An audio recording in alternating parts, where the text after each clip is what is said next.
Mwiriwe abajene muri mu gihugu cyo mu Burundi, mwiriwe abajene muri mu gihugu cyo muri Holland. Mu mazina nitwa Jean Seguin Katorero, nkaba ndi nyambukira y'i Burundi mu gihugu cyo muri Holland. Twongeye turabahaye kaze muri kiganiro twise turi kumwe twese turashoboye. Ego turashoboye kwigishanya ikirundi. Uno munsi turi bwige leta yacu yose y'i Burundi. Alors, le gouvernement du Burundi. Mu kirundi bavuga leta y'i Burundi. Ijambo leta. Ijambo leta si kirundi. Nagatazirano kavuye mu Gifransa. L'État. État nous kuvuga un ensemble de 3 pays qui se rassemblent pour un objectif de business, de l'économie, ainsi de suite.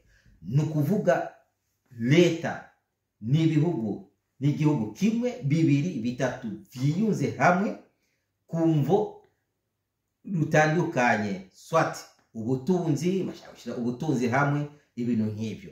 Rero twebwe mu bisanzwe kera nibavuga leta y'i Burundi, ariko kubera yuko mukubu twabifashe nk'uko tumaze abakoroni bamaze kugenda, twace dufata iryo jambo eta mu Gifransa turishira mu Kirundi, duca tuvuga leta y'i Burundi.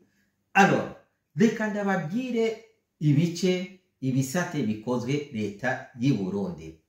Alors, hariho branche exécutif, iyo ni ya mbere, branche législatif na branche judiciaire. Muri branche exécutif hariho président de la République, mu Kirundi bavuga umukuru w'igihugu.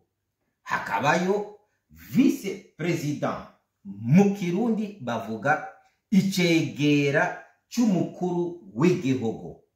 Hagaca haza ministre mu Kirundi bavuga umushikiranganje, nuko bamwita. Hanyuma tugaca tugira amabiro y'ubushikiranganje. Muri ico gihe tukagira ministère de l'intérieur, mu Kirundi bavuga ubushikiranganje bw'intwaro yo hagati. Tugaca tugira encore ministère de la sécurité publique, mu Kirundi bavuga ubushikiranganje ubushikiranganje bw'umutekano. Hama hagaca haza ministère de la justice et des gardes des sceaux, mu Kirundi bavuga ubushikiranganje bw'ubutungane. Twongeye turabashimiye mwebwe mukurikiranye iki kiganiro, kubera yuko ibisata vya leta ari byinshi, no kubivuga mu Gifransa no mu Kirundi byaba bifata umwanya muremure. Tushaka kubabwira gusa aya majambo makenyi twashoboye gushira mu Kirundi. Hama tunabasaba mukurikirane video zikurikira kugira twese twige leta yacu ndundi uko ibisate byose vyifashe.